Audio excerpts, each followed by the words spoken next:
네, 이재명 대표가 잠시 후에 신년 기자회견을 열고 총선에 임하는 각오와 또 당 운영 구상을 밝힐 계획입니다. 또 아직 결정되지 않은 선거제 관련해서 입장이 나올지도 주목이 되고 있습니다. 네, 한편 윤석열 대통령이 이태원 특별법 거부권을 행사하면서 정치권 공방이 뜨거운데요. 관련 내용 포함한 정치권 이슈들 정호김 전 의원, 박창환 장한대 교수와 함께 짚어보겠습니다. 두 분 어서 오십시오. 안녕하세요. 안녕하십니까. 예, 잠시 뒤 11시에 이재명 민주당 대표가 신년 기자회견을 엽니다. 여러 보도를 통해서 이런 이야기도 할 것이다, 저런 이야기도 할 것이다, 여러 구상들은 좀 나오고 있는데 오늘 어떤 부분에 좀 주목하고 계세요? 아마 지금 대통령 기자회견이라든지 대담과 관련해서는 아직 결정된 바가 없기 때문에 야당 대표로서 기자회견을 열면서 이번 선거가 정권 심판의 성격이 강한 선거임을 강력하게 부각시키는 그런 그 기자회견을 하지 않을까 그런 생각이 듭니다. 예, 어떤 부분 좀 눈여겨보고 계세요? 전반적인 기조는 왜 정권 심판 논의해야 되는가 여기에 포인트가 맞춰질 것이고 또 향후 이제 민주당이 다수당이 된다면 어떠한 민생 정책에 주안점을 둘지 이런 부분들도 관심이 갑니다. 그런데 아무래도 이제 당장 현안이 좀 많아요. 선거를 앞두고 민주당이 특히 이제 선거제에 대한 이 결정을 아직 못 내린 상황이고 그래서 선거제에 대한 입장이 나올 가능성이 있기 때문에 이 부분이 좀 주목을 끌 수 있는 부분이고 또 두 번째는 지금 민주당에서 가장 관심사는 소위 말하면 자객 출마 그러니까 당내 이제 공천 분란 이런 부분들인데 이 부분에 대한 그 입장 이 부분도 좀 언급이 있을 거예요. 원론적인 입장이지만 그래서 이런 부분들이 앞으로 이제 민주당 공천에서 지금 가장 우려스러운 부분이자 또 국민들의 관심사의 부분이기 때문에 이 부분에 대한 입장이 어떻게 나올 것인지 이게 제일 큰 관심사가 되지 않을까 싶습니다. 그럼 선거제에 대한 입장도 오늘 낼 수 있다고 보세요? 그동안에 민주당이 사실은 늦어도 많이 늦었죠. 그러니까 당 내의 여론이 반으로 딱 갈렸어요. 한쪽에서는 연동형의 폐해가 크기 때문에 그냥 간단 명료한 병립형으로 가자. 대신에 보완책으로서 권역별 그리고 소수 정당을 배려한 권역별 병립형으로 가자라는 주장이 절반이고 나머지 절반은 원칙을 지켜야 된다. 그래서 연동형, 준연동형으로 기존 거를 갈 때 소위 말하면 시민단체와 저는 연합 전선을 구축하는 이런 연합 정당식의 그런 비례정당을 만드는 쪽으로 이렇게 갈렸기 때문에 이제는 이재명 대표의 결단만 남은 상황이다 이렇게 봐야 되겠죠. 네. 오늘 그 결단을 보여줄 것이냐, 요걸 제가 여쭤본 것인데. 예, 지금 사실은 이제 선거가 얼마 안 남았습니다. 보통은 2월 말까지는 확정이 보통 되긴 하는데 그쵸? 아무리 늦어도 근데 설날이 껴 있거든요. 근데 이제 설 뒤로까지 미루게 되면 이재명 대표에 대한 불만의 목소리가 여기저기서 나올 수밖에 없어요. 그런 부분들을 리스크를 회피하기 위해서는 지금이 가장 적기다 그렇게 봅니다. 예, 어떻게 보세요? 선거제에 대한 입장까지 오늘 밝힐까요? 제가 볼 때는 본인 마음은 이미 정해졌다고 생각해요. 권역별 병립형이라고 합니까? 이미 정해졌는데 지금 당내에 80명 이상의 의원들이 반발하고 있고 또 실제로 그게 당의 어떤 가치 아닙니까? 근데 그거를 배제하고 자기 생각을 지금 이제 어떤 식으로든 추진하려고 하다 보니까 일단 공천관리위원장의 입을 통해서 권역별 소위 그 비례대표 병립형이라 그러죠. 그거를 이제 운을 띄워놓고 오늘도 아마 그쪽으로 가는 그런 이야기를 좀 하지 않을까 이런 생각이 듭니다. 그래서 제가 볼 때 이재명 대표의 특징은 리스크 테이킹이 아니라 아까 말씀하셨듯이 진짜 그 리스크를 회피하는 그래서 지금 최대한 시간을 끌어서 오늘 기자회견까지 왔는데 아마 그 권역별 병립형을 위한 어떤 그런 정당화의 그런 논리가 개진되지 않을까 그런 생각이 들고요. 그런 아까 자객 공천에 대해서도 말씀하셨는데 이미 거의 결정이 났는데 이걸 이제 타이밍을 어떻게 하느냐 지금 그 일만 남은 게 아닌가 민주당에서는 그래서 반발을 어떤 식으로든지 회피하는 쪽으로 지금 그 방향을 설정한 것이 아닌가 그런 생각이 들었습니다. 예, 이재명 대표 신년 회견 소식에 이제 자연스럽게 또 윤석열 대통령의 신년 회견은 어떻게 될 것인가에 대해 관심이 많이 쏠리거든요. 뭐 지난주만 해도 언론사 대담 등을 통해서 진행될 거다 이런 전망도 있었는데 아직 명확한 입장이 나오진 않았습니다. 좀 늦어지는 이유 뭐라고 봐야 될까요? 애초에 이제 신년 기자회견 또는 이제 대담 형식이 됐지 모르겠지만 어쨌든 이것에 대해서 이제 나올 때가 됐거든요. 그런데 준비가 되다가 여권의 지금 그 소위 명품백 사과 논란 이것 때문에 좀 스텝이 좀 꼬였어요. 그래서 일정이 좀 더 늦춰질 텐데 대담 시에 이제 뭐 소위 말하면 명품백 논란에 대한 사과나 또는 유감 표명 내용들이 들어갈 거다 뭐 이런 얘기가 있었기 때문에 이 수위를 어떻게 조절하느냐 이 부분이 들어갈 거고 또 여권과 소위 대담 이후에 기자회견 이후에 신년 기자회견 이후에 여권과 또 파열음이 나면 안 되거든요. 그러니까 그런 부분들에 대한 조율도 필요할 겁니다. 근데 그것 때문에 좀 늦춰지는데 근데 이제 문제는 그걸 내놨을 때 이 소위 말하는 명품백에 대한 입장을 기자회견이나 대담에서 내용을 내놨을 때 그거에 대해서 소위 말하면 언론에 소위 말하면 이 정도 가지고 되겠냐 이런 이제 평가가 나올 경우 이거는 이제 안 하니면 못한 상황이 되거든요. 그러니까 이거에 대한 고심이 지금 늦어지고 있는 가장 큰 배경 아닐까 싶어요. 예, 자 언제쯤 또 어떤 방식으로 진행될 거라고 예상하세요? 저도 같은 생각인데요.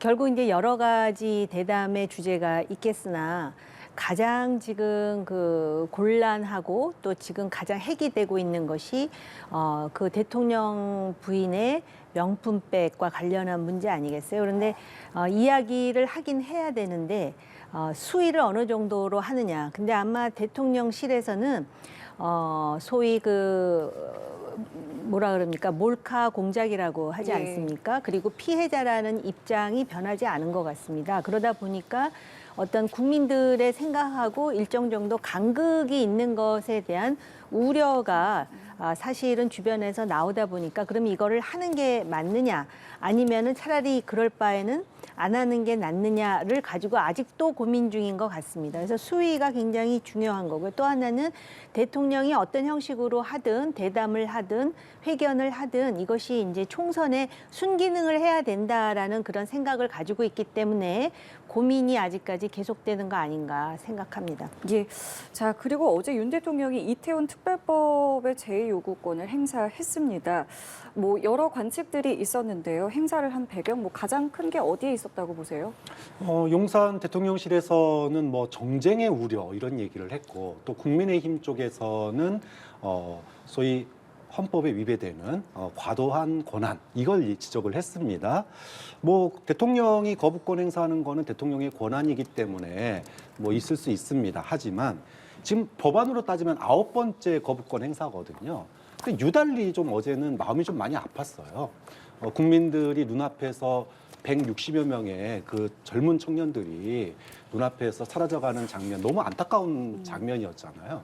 그런데 여전히 1년이 지난 지금까지도 왜 참사 당시에 119와 112 시스템이 제대로 작동하지 않았는지에 대해서 사실 명쾌하게 국민들에게 설명을 못하고 있습니다. 이 내용을 알고자 하는 것, 이것을 진상규명이라고 지금 유가족들이 얘기를 하고 있고 야권에서도 또 시민단체에서도 얘기하고 있는 거거든요. 그런데 이거를 갖다가 아무리 대통령이 권한이라지만 거부권을 행사하더라도 아다르고 어다른 거예요. 예를 들면 이 법안에 위헌적인 요소가 있다. 너무 과도한 부분이 있어서 이 부분만 조정되면 얼마든지 내가 이거 진상규명을 위해서 특검 받아들이겠다. 뭐 이 법안 받아들이겠다. 이렇게 얘기하는 거하고 이 대통령이 어제는 주제도 하지 않았습니다. 국무총리에게 떠넘겼어요.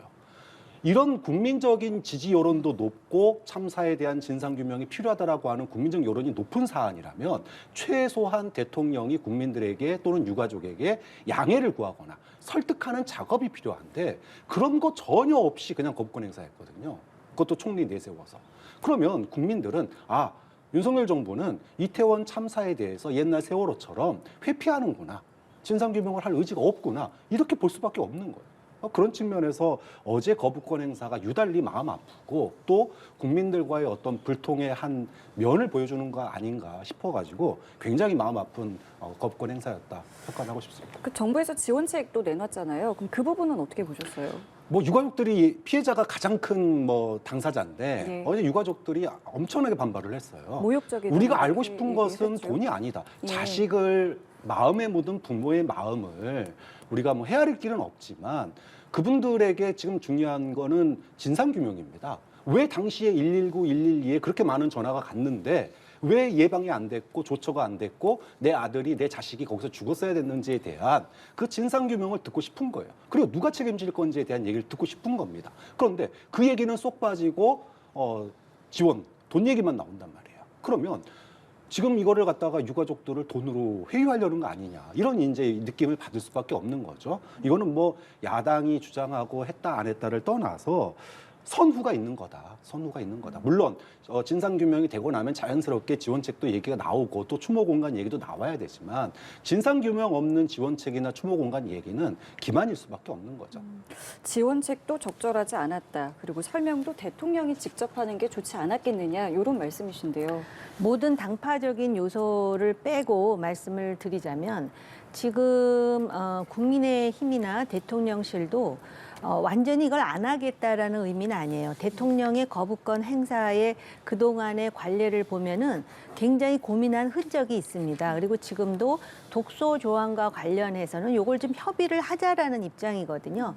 그런데 요건 협의를 하되 지원과 관련해서는 최대한 할 수 있는 모든 것을 하겠다라는 입장입니다.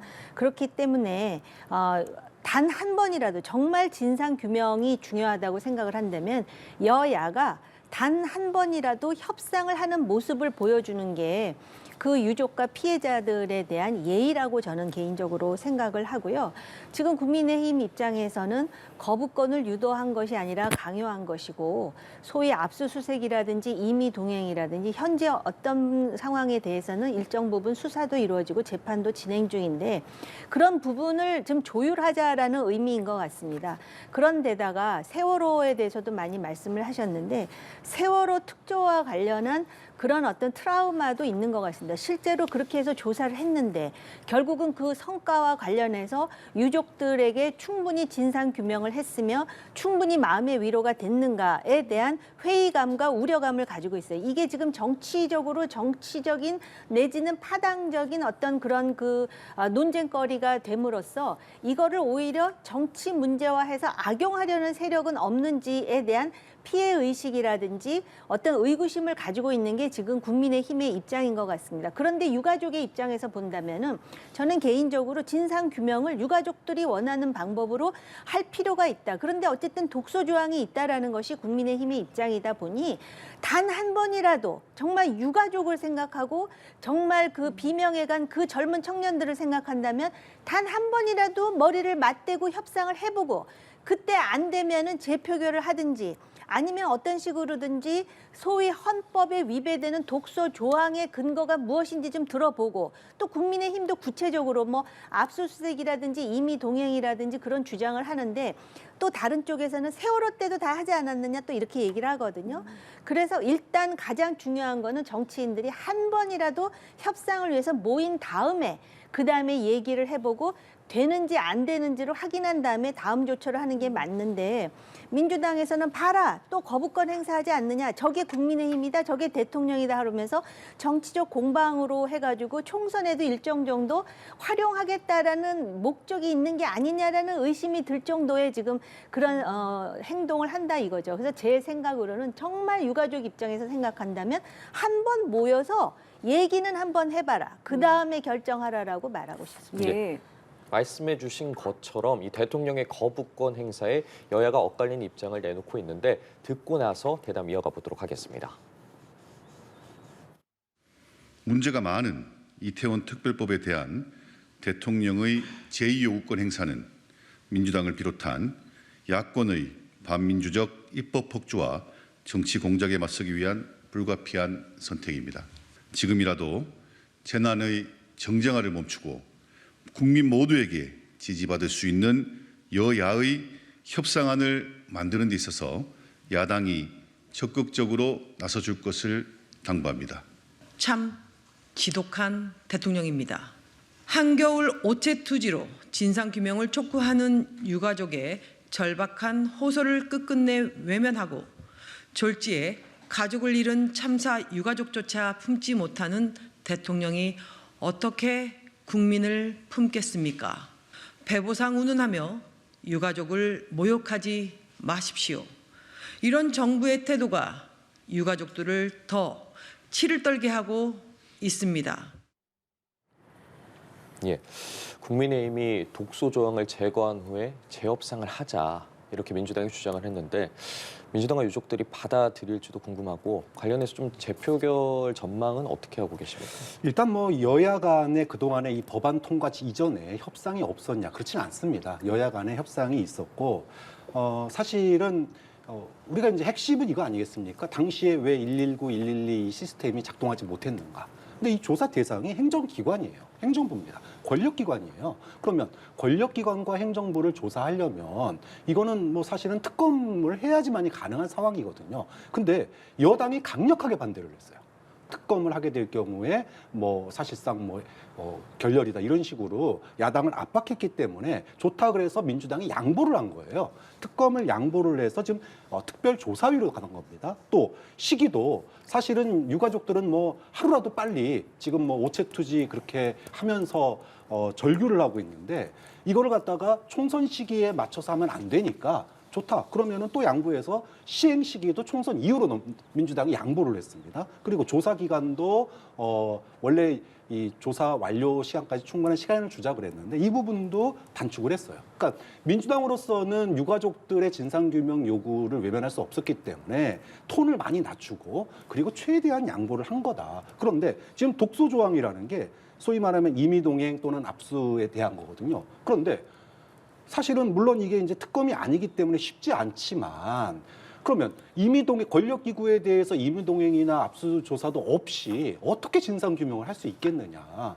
이런 점들이 있는 거예요. 근데 무조건 이게 독소조항이니까 이거 빼자 그러면 특별조사가 과연 뭘 조사할 수 있겠느냐 이런 게 남는 거죠. 그래서 독소조항이라고 하는 이거에 대해서 민주당이 상당히 받아들이기 어렵다. 그래서 재협상은 사실상 어렵다 이런 입장입니다. 그런데 이제 어쨌든 거부권은 행사가 됐고 이게 네. 이제 국회로 다시 넘어오게 될 텐데 근데 문제는 거부권 행사로 돌아온 게 이것만이 아니잖아요. 김건희 특검의 쌍특검도 남아 있단 말이에요. 그래서 이 부분을 갖다가 마지막으로 표결할 수 있는 기회는 결국은 거부권 행사에 대해서 민주당이 이걸 뒤집으려면 국민의힘 내부에서 반란표가 한 20여% 나와야 돼요. 그런데 지금은 나오기 어렵습니다. 그럼 언제 가능하냐? 아무래도 공천이 진행되면서 소위 영남권의 물갈이가 되고 공천에서 탈락한 분들이 되고 반란표를 던질 분위기가 조성이 돼야 되겠죠. 그렇게 본다면 설 연휴가 지나야지 결국은 가능하지 않을까. 근데 뭐 여권에서 재논의를 하자 그러지만 예. 이 독소 조항에 대한 얘기가 아마도 평행선을 갈 거기 때문에 재논의는 쉽지 않을 것으로 보입니다. 근데 지금 말씀하신 부분이 오히려 역풍으로 작용하지는 않겠습니까? 그런 것 때문에 민주당도 고민스러운 거예요. 그러니까 마치 이태원 참사를 정치적으로 악용하는 듯한 느낌이 있어서 이런 부분 때문에 이것이 이제 민주당이 조금 열어놓는 부분이 이 부분을 강행을 한다 그러면 또 역시 또 참사를 악용하는구나 이런 얘기가 나올 수 있어요. 그래서 다음 국회에서 다시 추진하는 이런 방안도 좀 고민스러운 부분이죠, 민주당. 요것이 이제 총선에는 어떻게 좀 영향을 줄 거라고 생각을 하세요? 그러니까는 총선의 영향을 최소화하고 예. 그다음에 이 문제를 유족의 입장에서 해결하기 위해서는 여야가 너무 추상적이고 상투적인 얘기인데 정말 진정성을 보여야 되는데 지금 박 교수님이 벌써 이미 말씀하셨잖아요.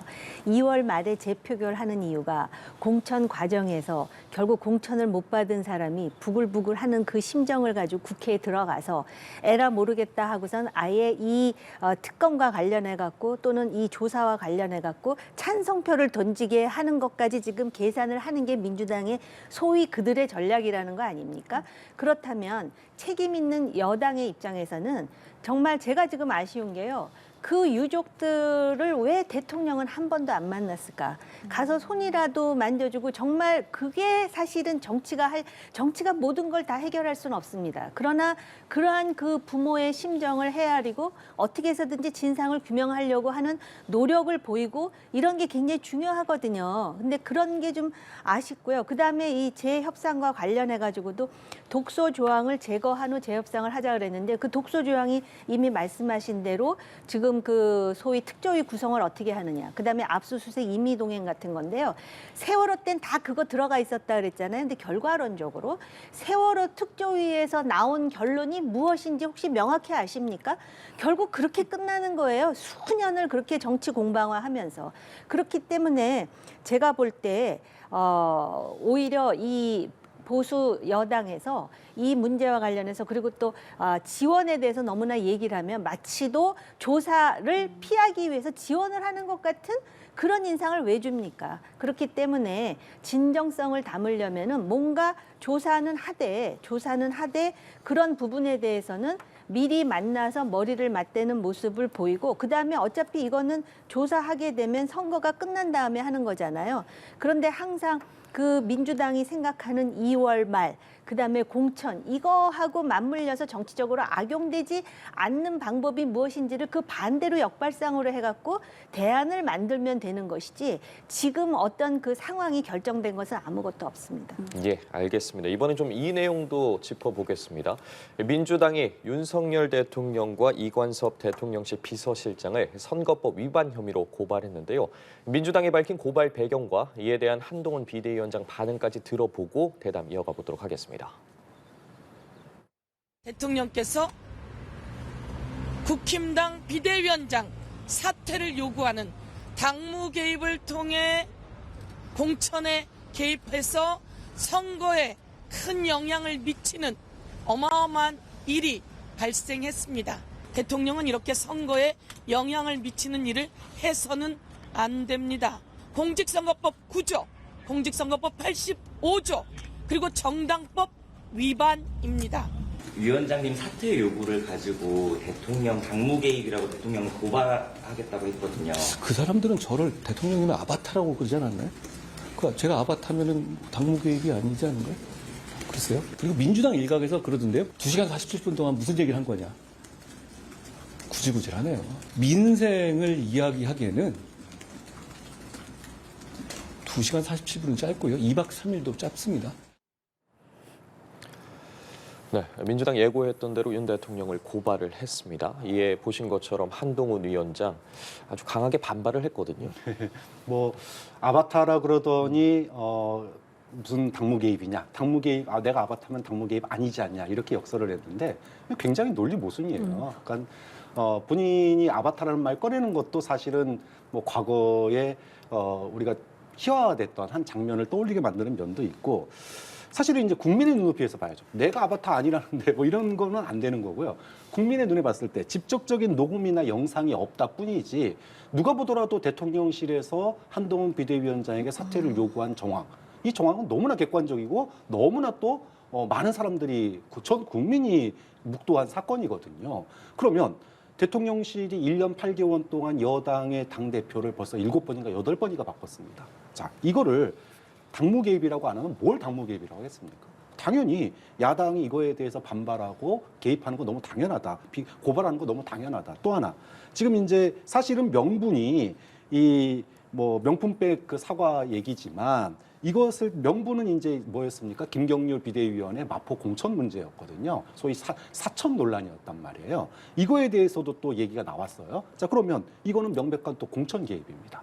자, 이렇게 이거 두 개를 묶어서 우리는 뭐라 그러느냐? 선거 개입이라고 그래요. 자, 이런 점에서 물론 녹음이나 영상이 없지만 국민들이 바라봤을 때 이 부분을 갖다가 어떻게 받아들여야 될지, 이게 과연 대통령이 소위 선거 중립, 정치 중립의 의무가 있는 대통령이 할 수 있는 일이냐?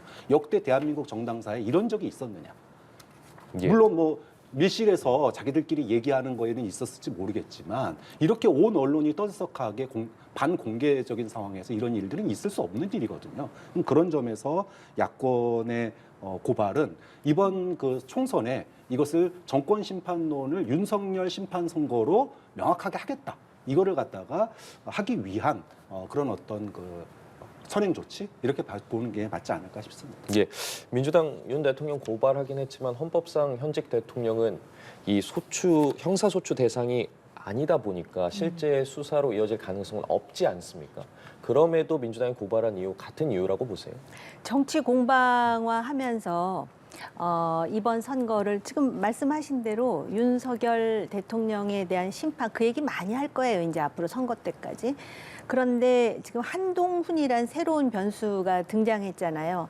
그렇기 때문에 이번 선거를 이재명 대 한동훈 선거로 만드는 일을 국민의힘에서 해야 되는 것이고요. 지금 사실 이 사퇴 요구의 단초는 한동훈 위원장이 솔직히 제공한 거죠. 왜냐하면은 나보고 사퇴하라 그랬는데 내가 그 요구를 거절했어서부터 시작을 하는 거거든요. 그렇기 때문에 이 관련해서 이제 이렇게 언론에서 질문을 할 때 한동훈 위원장이 좀 더 정교한 그런 답변을 하는 것이 중요하다라고 생각을 하고요. 아마 그 말씀하신 대로 헌법상 현직 대통령은 형사소추 대상이 아니지만 민주당의 성정상 이걸 가지고 상당히 오랫동안 문제 제기를 할 개연성을 열어놨다라고 봐야 되겠죠. 예, 알겠습니다. 그리고 앞서 전해드린 것처럼 이제 이재명 대표가 11시부터 이제 기자회견을 하는데 그 이후 일정이요. 오늘 이 인천 계양을 출마를 위한 공천 면접을 치릅니다. 이게 당대표가 경선에 나서는 것, 그 면접에 참여하는 것 자체가 굉장히 좀 이례적인데요. 그렇죠. 어느 당에서 당대표가 경선을 치르고 지역구 후보로 나선 적이 있나? 그런 걸 떠올릴 정도로 굉장히 이례적입니다. 저는 뭐 배경이 있다고 봐요. 지금 민주당이 당 내 문제로만 국한한다면 최고의 어떤 그 갈등 지점 또 지금 민주당 지지층이 결집 못하고 있는 국면이 몇 가지가 있는데 소위 말하면은 소위 친명 대 비명 간의 뭐 자객 공천 또는 자객 출마 또는 찐명 공천 뭐 이런 거예요. 그럼 이 부분을 갖다가 좀 뭐라 그럴까요? 근본적으로 대처하기 위해서는 아니 찐명 또는 뭐 자객 이렇게 얘기하는데 예. 나도 지금 그 경선으로 시스템 공천으로 경선으로 후보가 되는데 내가 무슨 찐명 공천이냐 이게. 그리고 이런 걸 갖다가 입증하는 하나의 어떤 그 과정 이걸로써 뭔가 이제 시스템 공천을 강조하기 위한 그런 이제 그 보여주기 이런 내용들이 좀 있지 않나. 그럼 일각에서 나오는 뭐 비례대표 출마 가능성은 아예 없다고 봐야 됩니까? 이거는 뭐 비례대 지금 현재 예. 병립형으로 가든 네. 아니면 연동형으로 가든 이재명 대표가 비례대표 나서는 순간 소위 말하면 여권의 프레임에 갇혀버려요. 그런 예는 지금으로서 없고 차라리 비례대표 갈 바에는 불출마 선언이 오히려 더 현실적이겠죠. 네. 이 모습은 좀 어떻게 보고 계세요? 아니 그러니까 지금 말씀하신 대로 민주당은 이렇게 전략 공천을 하지 않고 아주 공평무사하게 경선을 통해서 한다를 입증하기 위해서 보여주는데 그건 정말 유권자들을 우습게 하는 얘기죠. 그렇게 한다 그래서 이재명이 떨어질 거라고 생각하는 사람이 대한민국에 몇 명이나 있겠습니까? 그리고 지금 비례대표가 갑자기 친문 지역구에 와가지고 이재명의 심장을 지키겠다 해가면서 전부 이재명 정당이라는 거를 스스로 자기 말로 증언하고 있는 상황에서 당대표가 그런데다가 또 그 공천관리위원회에서 음주운전은 그 기준에서 뭐 뺐다라는 소리가 나오는 거는 이재명 대표를 의식해서 한 게 아니냐 이런 말까지 나오는데 정말 이거는 대한민국의 유권자 수준을 너무 우습게 하는 거예요. 이렇게 하지 말고 정말 진솔한 아까부터 제가 정직이 최선의 방책이라는 그 맥락에서 말씀을 많이 드리는데 마치 또 이렇게 하면 사람들이 이재명 대표까지 경선에 참여하니까